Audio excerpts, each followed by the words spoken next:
Hello guys, welcome to my channel. हजुरलाई स्वागत छ सीमा ब्लगमा। आज चाहिँ म यता घुम्न आएको छु होइन। त्यस्तो छ दामीको पाउनु भएको छैन, आउनुहोला।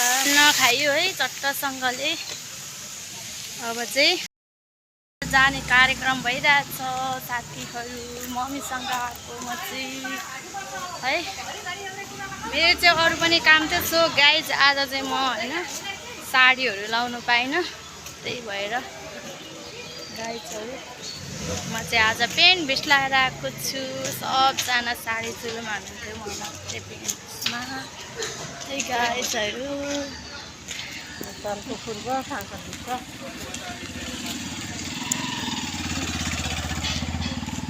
यहाँनिर रहेछ क्या।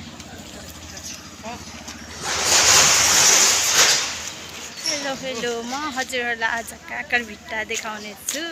काकरभिट्टाको अवस्था चाहिँ भन्नुपर्दा आजखेरि है चट्ट घाम लागेको छ। ठिकै छ, शीतलमा बसेर होला है, भित्र बसेर होला, पङ्खामा बसेर ठिकै लागिरहेछ। तर बाहिर निस्किँदा चाहिँ घाम पनि लागिरहेको छ। गाइजहरू हजुरहरू पनि आउनु होला यतातिर यसो घुम्नलाई है। मेरो चाहिँ आज के भन्छ नि, एक काम दो पन्थ भन्छ नि, त्यस्तै भइरहेछ होइन। मेरो चाहिँ अर्को काम पनि थियो अनि बिहे पनि थियो। बिहे चाहिँ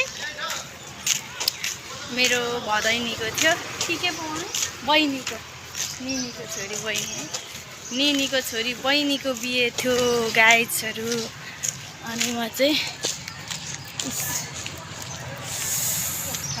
काकरभिट्टाको क्याम्पस, काकरभिट्टा बहुमुखी क्याम्पस गाइजहरू। अनि आएर टन्न खाएर हिँड्यो झन् भन्नु होइन। गाइजहरू बिहे खानु आएको घर चाहिँ सुनसान छ है। घर चाहिँ सुनसान छ, यही घरमा आएको हो। तर सब मान्छेहरू चाहिँ उता पार्टी ब्यारेजतिर। अनि यो काकरभिट्टाको क्याम्पस गोल खेलाडीहरू खेल्न छन्, पुरा तयारी छन्। यस्तै छ।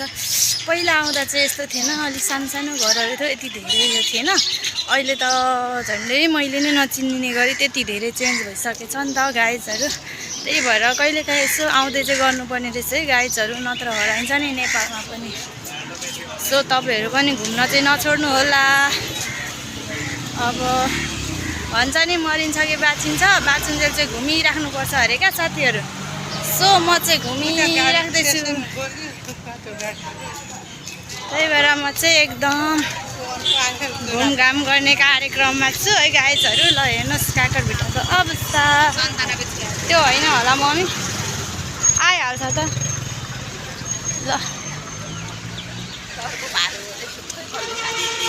ल है गाइजहरू, काकरभिट्टा चाहिँ यस्तो पहिला यस्तो थिएन, अहिले त यत्रो घरहरू पनि बनिसकेको छ। अनि यस्तो छ। हेर्नुहोस् गाडी रोकिहाल्छ नि यहाँनिर। बाटो बिग्रेर त्यस्तो छ है गाइजहरू।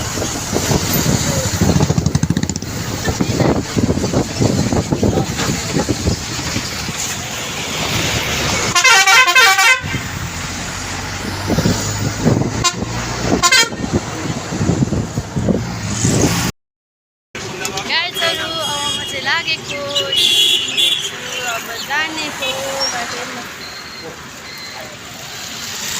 अब म चाहिँ काकरभिट्टादेखि दमक जान्छु। अनि बिचमा केही रहेछ त्यस्तो भने पनि म हजुरहरूलाई देखाउने छु। हजुरहरू हेर्न नबुझ्नु होला, मजाले हेर्नु होला। हजुरहरूलाई म देखाउने छु। कुनै पनि नयाँ चिजहरू मैले देखेँ भने पक्कै पनि मैले देखेको कुराहरू हजुरलाई देखाउने छु। हजुरहरूले पनि देख्न पाउनुहुनेछ है गाइजहरू। बाटो चाहिँ है बिग्रेर एकदम खत्तम रहेछ साथीहरू। तपाईँहरू पनि हिँड्नु पर्यो भने चाहिँ अहिले यो मेन बाटो, मेन हाइवे चाहिँ हिँड्दाखेरि सदा 1 घन्टामा पुगिन्थ्यो भने अहिले 1.5 घन्टादेखि 2 घन्टा लाग्दो रहेछ। त्यो टाइमको ख्याल गरेर हिँड्नु होला साथीहरू भन्न चाहन्छु म। यस्तो बिग्रेको छ बाटो, ढिलो हुने रहेछ।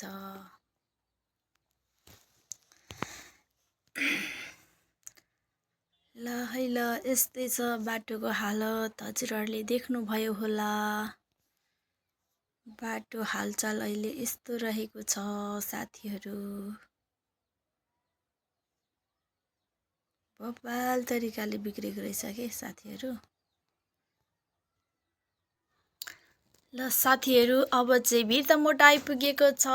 भिरतामोडको भिडभाड चाहिँ यस्तो रहेको छ साथीहरू। आज राति पानी परिरहेछ यहाँको कसलाई बाटोमा एकदमै पानी जमेको हिलो भएको खेल्नलाई स्विमिङ गर्नलाई। भिरतामोडको अवस्था यस्तो पानी बाटोमा जमेको है। सबै बाटो बिग्रेको छ नि त। अहिले त बिग्रेको भन्दा पनि बिगारेको हो क्या, बनाउनको लागि चाहिँ बिगारेको हो। सो गाइजहरू बाटो एकदमै अप्ठ्यारो, एकदम होसियार भएर हिँड्नु होला साथीहरू। हेर्नुहोस् त यस्तो छ है पानी जमेर। भिडामभिड छ भिरतामोडको अवस्था। भिरतामोडको भिड चाहिँ एकदमै भिड रहेको छ। यस्तै छ अवस्थाहरू। हेर्न नभुल्नु होला।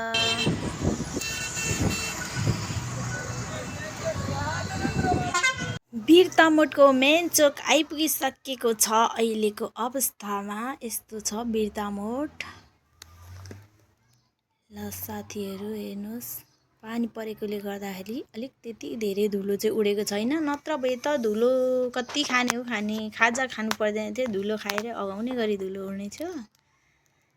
तर गाइजहरू पानी परेकोले अब चाहिँ आउँदा आउँदा यो माई खोलाको छेउ आइपुगिसकेको छ। यो माई खोलाको पुल हो साथीहरू। यो पुल चाहिँ एकदमै लामो छ, लामो पनि एकदमै लामो है।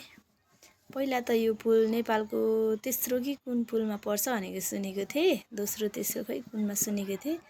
अब अहिले त कति बन्ने के हो त्यो थाहा छैन है साथीहरू। हेर्नुहोस् त कति लामो, अनि यहाँदेखि सबै माथि भ्यूहरू कस्तो दामी देखिने,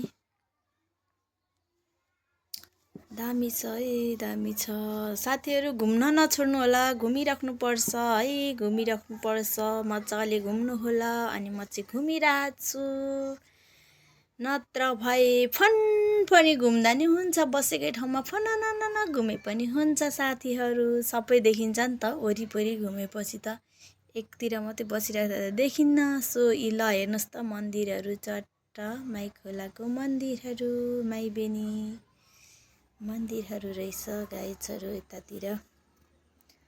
अब कति भयो नआउनु भएको। सो त्यस ल गाइजहरू तपाईँहरू यो बाटो नहिँड्नु भएको कति भइसक्यो। हेर्नुहोस् फुल फुलेको, एकदम राप्तै फुल फुलिरहेछ। अनि बाटोको अवस्था पनि हेर्नु होला, आउनु होला, हिँड्दै गर्नु होला। तपाईँ हामी नै हिँडेनौँ भने त यत्रो बाटोमा को हिँड्ने र होइन साथीहरू। सो त्यसैले म पनि हिँडिरहन्छु, हजुरहरू पनि हिँडिराख्नु होला।